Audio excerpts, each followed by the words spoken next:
దేవుని నామానికి వందనాలు. ఈరోజు మనం మరొక మిషనరీ గురించి తెలుసుకుందాం. అన్నా జూలియా లోర్ అర్జెంటీనాలోని బ్యూనస్ ఎయిర్స్లో జూన్ 17న 1849 జన్మించారు. ఆమె తండ్రి డల్లాస్ డేటన్ లోర్ 1837లో మెథడిస్ట్ ఎపిస్కోపల్ చర్చ్ యొక్క ఫిలడెల్ఫియా కాన్ఫరెన్స్లో చేరారు. 1840లో అతను ఆఫ్రికాకు మిషనరీగా నామినేట్ అయ్యాడు. కానీ పరిస్థితుల్లో అతన్ని ఆ పనిలోకి రాకుండా నిరోధించాయి.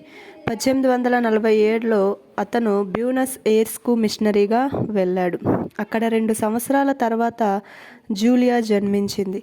మెక్ గ్రూ తల్లి రెబెక్కా తన భర్తతో కలిసి బ్యూనస్ ఎయిర్స్కు వెళ్ళింది మరియు వారు ఇక్కడ 7 సంవత్సరాలు ఉన్నారు. జూలియా తోబుట్టువులు ఇసయా, డల్లాస్, ఎలిజబెత్ మరియు ఫ్రాంక్.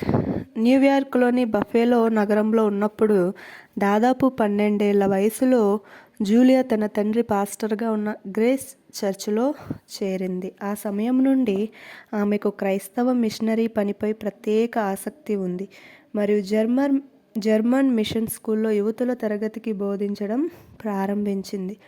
ఆమె పరిణతి చెందుతున్న కొద్దీ మిషన్ పనిపై ఆమెకు ఆసక్తి పెరిగింది. ఆమె క్లిఫ్టన్ స్ప్రింగ్స్లో సన్నాహక పనిలో కొంత సమయం గడిపింది. తరువాత ఫిలడెల్ఫియాలోని వైద్య కళాశాలలో మరియు మిచిగాన్లోని ఆన్ అర్బర్లోని మిచిగాన్ విశ్వవిద్యాలయం యొక్క వైద్య పాఠశాలలో 3 సంవత్సరాలు గడిపింది. 1873లో మహిళలతో సహా మొదటి తరగతితో పట్టభద్రురాలైంది. తదనంతరం ఆమె బోస్టన్లోని ఉమెన్స్ హాస్పిటల్లో 9 నెలలు గడిపింది. 1874లో అప్పుడు న్యూయార్క్లోని అబర్న్లో నివసిస్తున్న ఆమె ఉమెన్స్ ఫారిన్ మిషనరీ సొసైటీకి తనను తాను సమర్పించుకుంది. 1844 వసంతకాలంలో ఫిలడెల్ఫియాలో జరిగిన కార్యనిర్వాహక కమిటీలో న్యూయార్క్ బ్రాంచ్ పంపిన భారతదేశానికి వైద్య మిషనరీగా ఆమెను అంగీకరించారు. ఆమె తల్లిదండ్రులతో కలిసి జూలై 1874లో న్యూయార్క్లోని రౌండ్ లేక్లో జరిగిన అంతర్జాతీయ శిబిర సమావేశానికి హాజరయ్యారు.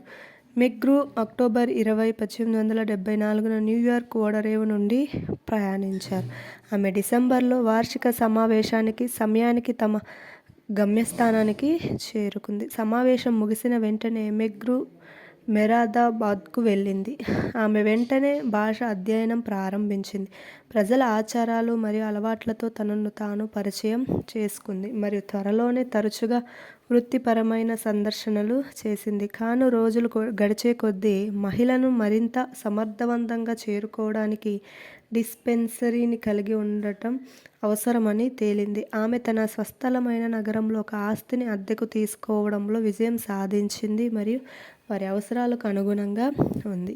ఈ భవనం మార్చి 1877లో ప్రారంభించబడింది మరియు జూలై 1 నాటికి భవనంలో 400 మంది రోగులకు సూచించబడింది మరియు నగరం మరియు గ్రామాలకు అనేక మంది వృత్తిపరమైన సందర్శనలు జరిగాయి. 1875 వార్షిక నివేదికలో ఇవ్వబడిన మొదటి 8 నెలల వైద్య పని రికార్డు ప్రకారం డిస్పెన్సరీలో చికిత్స పొందిన 840 మంది రోగులు మరియు 1780 మంది ప్రిస్క్రిప్షన్లు కలిపి ఇవ్వబడ్డాయి. మిషన్ హౌస్లో సుమారు 400 కేసులకు సూచించబడ్డాయి మరియు నగరంలో సుమారు 100 ఇళ్లను సందర్శించారు. ప్రతి ఇంట్లో సగటున 3 రోగులు ఉన్నారు. వారానికి ఒకసారి మెక్గ్రూ బాలికల పాఠశాల ఉన్న ముస్లిం పొరుగు ప్రాంతాన్ని సందర్శించారు. ఇక్కడ అనారోగ్య మహిళలు మరియు పిల్లలకు చికిత్స అందించబడింది. ముఖ్యంగా వేడి కాలంలో అన్ని రకాల ప్రజల నుండి మందులకు అధిక డిమాండ్ ఉన్న ఇతర పొరుగు ప్రాంతాలకు కూడా సందర్శనలు జరిగాయి. ఆ సంవత్సరం 1170 మందికి పైగా రోగులు డిస్పెన్సరీని సందర్శించినట్లు నమోదు చేయబడ్డారు మరియు 2000 కంటే ఎక్కువ ప్రిస్క్రిప్షన్లు పంపిణీ చేయబడ్డాయి. 1876 వార్షిక నివేదికలో మెక్గ్రూ ఇలా పేర్కొన్నాడు: వారి దైనందిన జీవితంలో మరియు ఆలోచన అలవాట్లలో ప్రజలతో పరిచయం పెరిగింది. మరింత ప్రత్యక్ష మిషనరీ కృషికి మా అవకాశాలను పెంచింది.